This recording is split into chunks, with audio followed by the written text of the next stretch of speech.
Best character in a movie ever. Not best, but definitely up there. It's way up there. Definitely up All right, When he has his He's in a rest stop, like, oh, excuse me, miss, can you help me move this couch? Would you? Would you? Oh, yeah.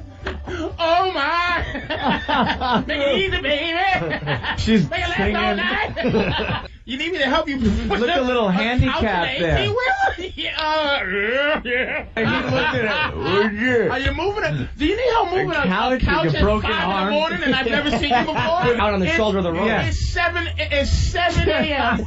and he's trying to, he has a broken wrist and he's pushing a couch. Oh, yeah. You mind when you, because I cut her back cheeks out to make a hat and a dress.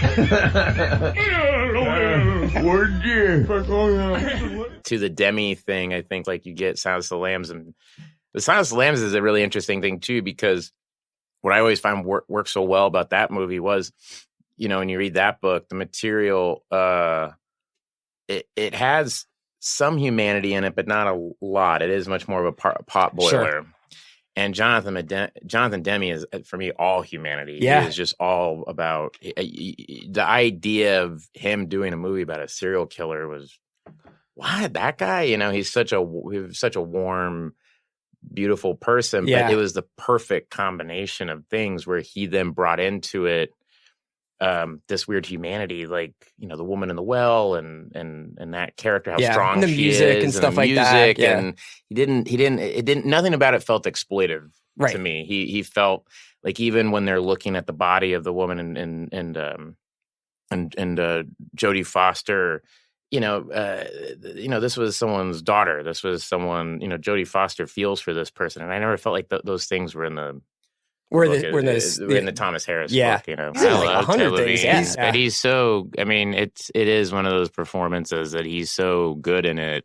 I mean, it stinks that it kind of like, you know, whatever, like Bela Lugosi and Dracula or something, where it just became so, you know, connected to that character. But he is a great actor. I mean, I always, when I watch Silence of the Lambs, I'm like, his performance is unreal. Oh man, no. I did Buffalo Bill on SNL. Yeah, we did the Buffalo Bill talk show, which never got on. There was a backlash when the character came out, because a lot of gay rights people that it said that gay people were all kind of homicidal maniacs who want to skin women and wear them, and, you know, and all this. And then you would see Ted Levine and like Heat, and you would go, oh, there is that. Oh, okay, Buffalo Bill. Yeah, he straightened up. We were talking about Adam putting on his mom's clothes. Exactly. The best Adam told the story about wearing his mom's clothes, and I said, that reminds me of that movie. Mm-hmm. So you had sex with Anthony Hopkins. And you also... Did you really have sex with Anthony Hopkins? You know, he's not a good actor. It's so funny that he's like... It's because he sounds like he's that. Knighted for acting. He was good in Thor Ragnarok. He was good in the he's good Silence of the Lambs. Yeah, he's good in that movie, but, I mean, it's like he's not really doing much. Yeah. The character is so fucking compelling to begin with. It's like, what acting do you really need to do? He's a guy that eats people. He went... It's like... you know how shitty of an actor you'd have to be to make the guy who eats people a boring character. Here's another fact about him. He's a psychiatrist from Baltimore. Hell yeah. If you told me that, yeah, that's who the character is, would you expect that out of, or like think that of Anthony Hopkins? No, maybe he's one of those guys that's so smart that he talks like he's British. He talks like he's gay. He talks like he's gay. Frasier. Yeah, like Silence of the Wolves would be a cool movie where there's a guy going around murdering trans people. Mm-hmm. Like he's going around killing Buffalo Bills. I see. And then they have to consult a brilliant but insane doctor who shoves people up his ass. And it's the opposite of Silence of the Lambs. I see. Dr. Hannibal Rectum. The opposite of being a cannibal is putting people in your ass? Yeah. Dr. Lecter, what can you tell me about, you know, he's like, well, Clarice, I had a nice glass, poured a glass of Chianti up my ass. And then I shoved our good friend Arthur up my ass. With Papa Bean. Yeah. But they got just him like walking out of that middle where he escapes in the middle of the movie, and it's just a police officer with someone's legs coming out of their ass. And he just walks Somebody out. kicking Somebody's just walking out with the rest of the police officers. Dr. Hannibal Rectum. They call him the opposite of Hannibal Lecter. Dr. Opposite. That is, yep. They're like, wow, that's pretty... Silence of the Wolves. A pretty literal opposite to eating people, I guess, technically, is putting them in your ass. Yeah. Yeah, basically my idea for the movie is, you've all heard of Silence of the Lambs. Well, we've done plenty of spin-offs, and they've all been failures. And I think the problem is that you need to hit the notes that were popular with the original movie, but you gotta invert it. So it's called The Silence of the Wolves. Yes. And now it's insane SJW, pardon my language, cunts going around getting guys like Buffalo Bill fired. And this is before he was a murderer. So we're seeing it gives him humanity because we're seeing, okay, well, this guy wants to kill bitches, throw them in a hole where their skin is closed. Why are they doing that? Well, it's because some fucking busybody chatty Cathy started talking about he, tried to grab my tits on social media, and then boom, guess who's not working at the Discovery Channel anymore? Guess who's no longer a janitor at the Discovery? Yeah, and also we're gonna have Anthony Hopkins put people in his ass. Also, Anthony Hopkins is coming back. Gotta get it. Yeah, it doesn't make sense that he's Hannibal Lecter yet because it's the past. It's before the movie. He's gonna be older. So he's young. Anthony Hopkins plays a younger version of himself, and he's being inspired to be Hannibal the Cannibal, but because there's a guy named Hannibal Rectum that's shoving people in his ass. So to be clear, Anthony Hopkins plays him too. Anthony Hopkins plays him too, and he also plays a very young version of himself from the first movie. Yeah. You get the de-aging technology for that. Right. And we'll just give him a big lollipop. I thought Clarice, the boy version of Agent Starling, could be played by my friend Mike. So, yeah, Silence of the Wolves. So, anyway, Silence of the Wolves. No, I don't. I was waiting for you to give me the money before I wrote the screenplay. Oh, you want me to work for free? Okay. Fuck you. I'm getting out of here. Fuck you. I'm on the phone. Yeah, if you steal my idea, I swear to God, if I find out that you're doing any kind of sequel or anything with Silence of the Lambs, if Anthony Hopkins is ever in another movie, we are going to have capital P problems. Oh, yeah. Mm-hmm. Nice. That's Silence of the Wolves. Silence of the Wolves. That puts a nice cap on it. That puts a nice bow on it. It's just a brilliant movie, and it's one of these movies where, similar to Psycho, which we're going to talk about, where this bad guy, Hannibal Lecter, you kind of are rooting for a little bit. You're kind of thrilled that he gets out because he's being abused himself, just like Norman Bates later you find yourself rooting for. But, I mean, that's what's so beautiful about it. So it's sort of homage-y, and it is this journey.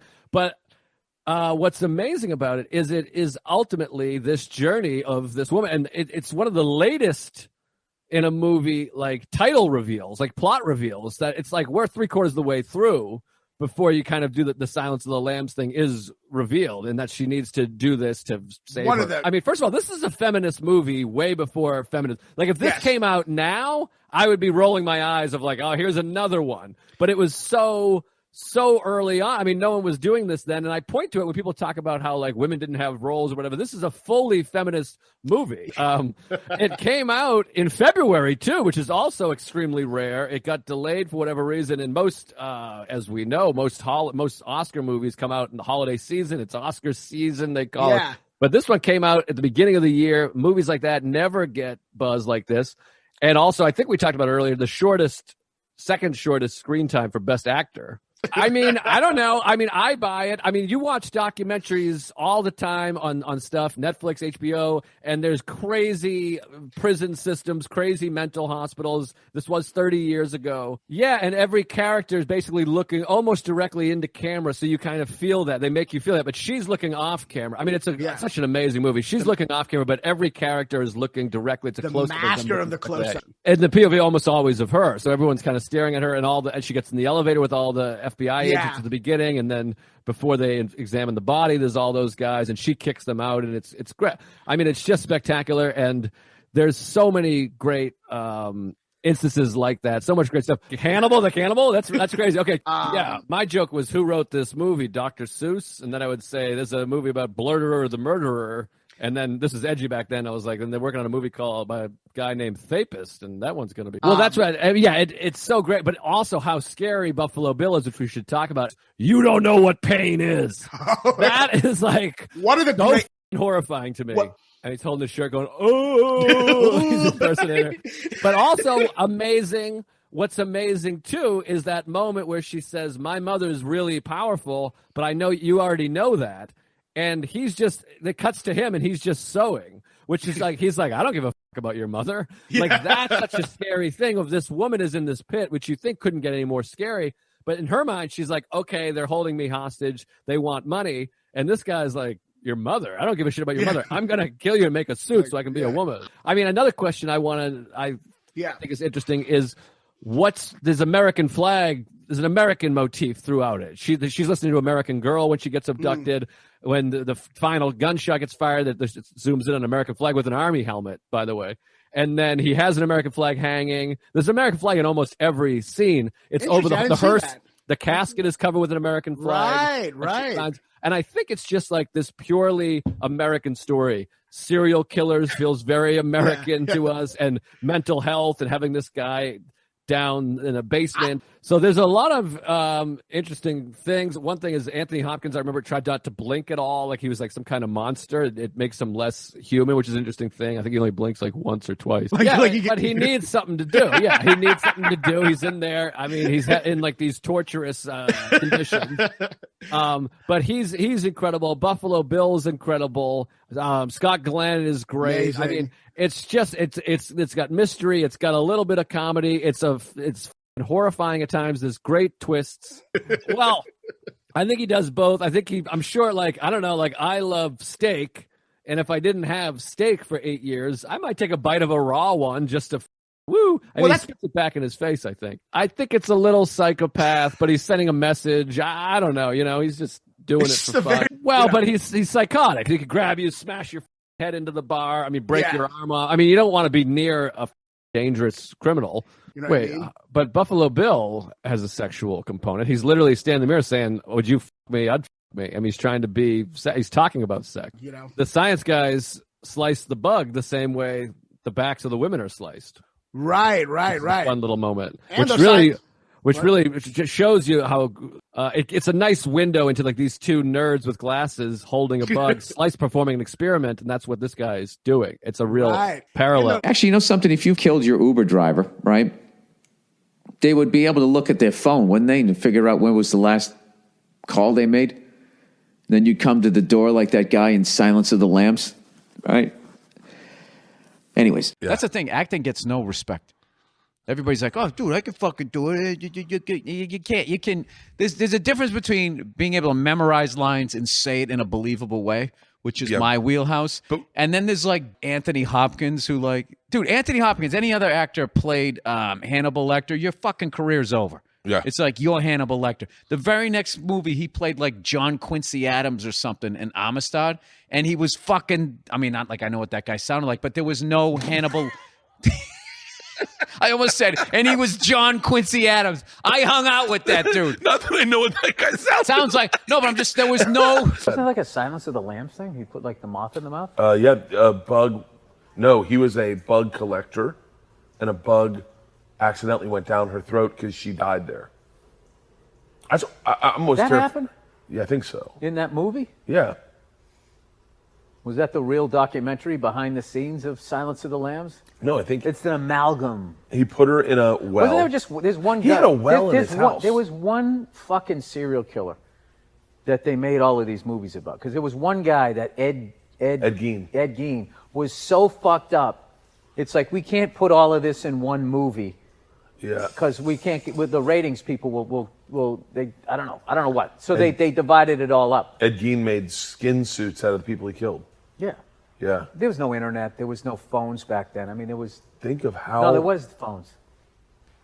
Well, the thing about it what was fascinating was the guy was in like a town of like 75 people, and he was killing them.